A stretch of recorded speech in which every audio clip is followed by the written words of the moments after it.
Congestion आहे आणि आम्ही योग्य त्या तपासण्या पाठवलेल्या आहेत आणि ट्रीटमेंट चालू आहे. आता कंडिशन एकदम स्टेबल आहे आणि तपासणी आल्यावरतीच आम्हाला जे काही त्याच्यात बदल करायचा असेल ते बदल करू.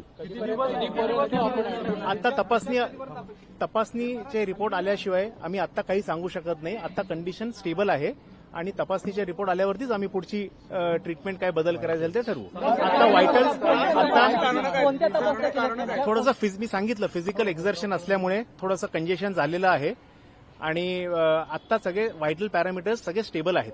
काळजी करण्यासारखं काही आता तरी काही नाही. आणि पवार साहेब आता रूम मध्ये आहेत, आयसीयू मध्ये नाही आहेत. सर इंग्लिश में भी ब्रीफ कर दीजिए how the situation of Physical exertion, there was some congestion in the chest. We have sent the appropriate investigations and started the appropriate treatment. The further modifications in the treatment will be decided once we get the investigation reports. is he admitted to He is admitted to a private room and at the moment all the vital parameters are stable. what are the vital By vital parameters you mean the oxygen level, the blood pressure, the saturation, everything has been normal. See, it is because of physical exertion 2-3 दिवसापासून त्रास असेल. सरांच्या 2-3 दिवसापासून त्रास आहे. नाही बोलतायत sir, बोलतायत. 2-3 तासात आपल्याला रिपोर्ट मिळेल. नाही असं तर मला माहित नाही काही.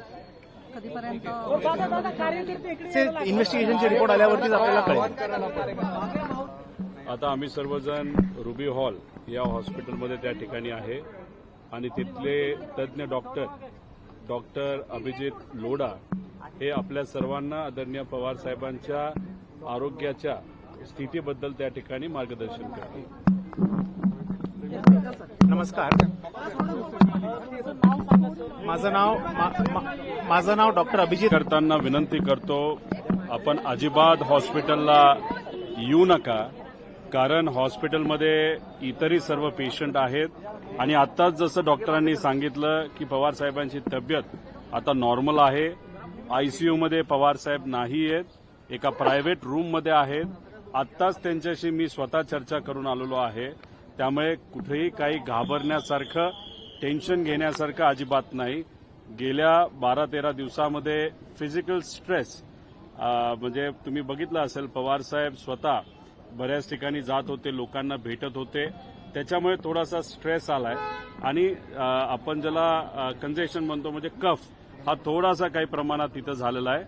आता पुढच्या काही वेळामध्ये रिपोर्ट्स येतील. माझ्या अंदाजाने इथंच 1-2 दिवस ठेवलं जाईल आणि गाडीलीच त्यांच्या प्रायव्हेट गाडीली मुंबईला साहेबांना त्या ठिकाणी नेलं जाईल. त्यामुळे कृपा करून इतर पेशंटच्या हितासाठी इथं कुणीही गर्दी करू नये. पवार साहेबांना कोणालाही त्या ठिकाणी भेटता येणार नाही, कारण का इथल्या हॉस्पिटलचा प्रोटोकॉल हा योग्य पद्धतीने फॉलो केला पाहिजे असं सुप्रियाताईंचं आणि आमच्या सर्वांचंच त्या ठिकाणी मत आहे. देखो, पवार साहब की तबीयत अभी बहुत अच्छी है. उनके टेस्ट वहां पे किए गए हैं. उनको कहाँ पे भी आईसीयू में नहीं रखा गया, उनको प्राइवेट रूम में वहां पे रखा गया है. कोई भी सपोर्ट वहां पे उनको अभी नहीं लग रहा. जब भी रिपोर्ट आएगा उसके बाद डिसाइड किया जाएगा कि उनको पूना में रखा जाएगा या मुंबई में रखा जाएगा. प्राइवेट व्हीकल से पवार साहब यहाँ पे आए हैं और सब कुछ नॉर्मल है. सब कार्यकर्ता को मैं विनती करता हूं कि यहाँ पे जो हॉस्पिटल है बहुत अदर पेशेंट्स यहाँ पे है, उनको तकलीफ न हो, इसीलिए कोई भी यहाँ पे मत आए. और कंटिन्यूअसली टाइम इंटरवल के बाद मैं खुद या सुप्रियाताई या डॉक्टर कार्यकर्ता हो या तमाम महाराष्ट्र के लोग हो, उनको अपडेट देते